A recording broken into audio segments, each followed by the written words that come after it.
कठिन है। ये लड़ाई आग का दरिया पार करके हमें निकलना है।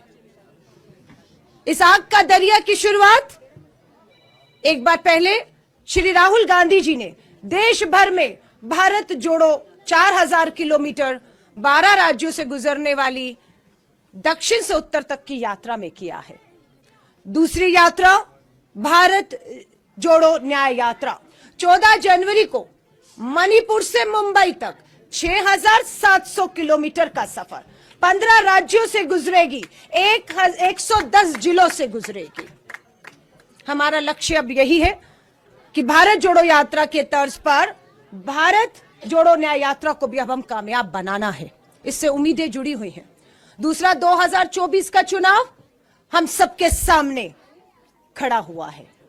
ये 2024 का चुनाव हमें उन सभी बहनों के लिए जीतना है जो लगातार पिछले 10 सालों से अन्याय का सामना कर रही हैं। हमें उस बेटी के लिए लड़ना है।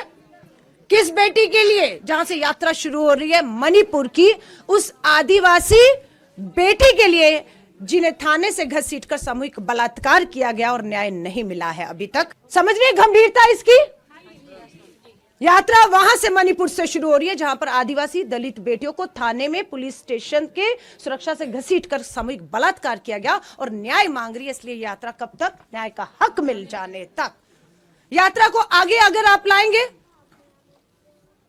तो आपका आता है हरियाणा, ब्रजभूषण शरण, देश की पहलवान बेटियां दिल्ली की दहलीज पर न्याय मांगती रही, अन्याय का सामना करती रही। न्याय मिला या नहीं मिला? लड़ाई कब तक रहेगी? लड़ाई कब तक रहेगी? ब्रजभूषण जब तक जेल की सलाखों के पीछे नहीं जाता और इन्हें, हमारी बेटियों को न्याय नहीं मिल जाता, तब तक ये लड़ाई जारी रहेगी। आ जाइए उत्तर प्रदेश के वाराणसी में प्रधानमंत्री जी का संसदीय क्षेत्र है। प्रधानमंत्री जी का संसदीय क्षेत्र बीएचयू में आईआईटी में पढ़ने वाली छात्रा के साथ सामूहिक बलात्कार करने वाले कोई और नहीं, भाजपा के कार्यकर्ता थे। 2 महीने तक गिरफ्तारी नहीं हुई उन बलात्कारियों की। मध्य प्रदेश में चुनाव प्रचार प्रसार कर रहे थे भाजपा के लिए। हाहाकार हुआ, तब गिरफ्तारी हुई है। लेकिन न्याय मिला बीएचयू की बेटी को? न्याय का हक मिलना है उन्हें। ये लड़ाई आपको लड़नी है। चलिए आ जाइए मणिपुर से पूरब से पश्चिम गुजरात में 22 साल पहले 21 साल की भारत की बेटी बिल्किस बानो गर्भवती थी। 1-2 नहीं, 11 लोगों ने सामूहिक बलात्कार किया उस भारत की बेटी के साथ। और उसके बाद लगा न्याय मिल गया है, लगा बिल्किस बानो को न्याय मिल गया है। लेकिन 15 अगस्त का दिन याद रखिए 2022 था। क्या हुआ? लाल किले की प्राचीर पर प्रधानमंत्री जिस लाल किले की प्राचीर से बेटी बचाओ का नारा दे रहे थे, वहां से 15 अगस्त 2022 को आजादी का अमृत महोत्सव के ऐलान कर रहे थे। और उसी 15 अगस्त 2022 को बिल्किस बानो के 11 बलात्कारी और हत्यारों को रिहा करके उन्हें हार पहना के लड्डू खिलाए।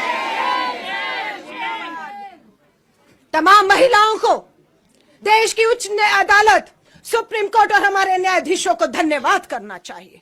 फटकार ना लगाते ब्रजभूषण के खिलाफ एफआईआर ना होती। फटकार ना लगाते तो मणिपुर की आदिवासी बेटियों के खिलाफ जो सरकार को कहा कि कार्रवाई करिए, नहीं तो मैं करूंगा, कार्रवाई करनी पड़ी। बिल्किस बानो के 11 बलात्कारियों को भाजपा रिहा करती है। विश्व हिंदू परिषद के दफ्तर में बुलाकर विधायक और नेताओं के मंच सुशोभित करते हैं और चुनावों में गुजरात में वोट मांगते हैं। आज सुप्रीम कोर्ट ने आदेश किया कि 2 हफ्ते के बीच में वापस जेल में नहीं डालो, और ये हम तय करेंगे कि 2 हफ्ते के बीच में वो जेल जाए। और ये सिर्फ इतने ही मामले नहीं है। देश की अदालतों में भाई, पिता अपनी बेटियों, अपनी बहनों को लेकर चक्कर पे चक्कर काट रहे हैं। न्याय नहीं मिल रहा। कौन दिलाएगा न्याय? कौन दिलाएगा न्याय? कौन दिलाएगा न्याय? बता दीजिए अगले 100 दिन भारत जोड़ो न्याय यात्रा न्याय का हक मिलने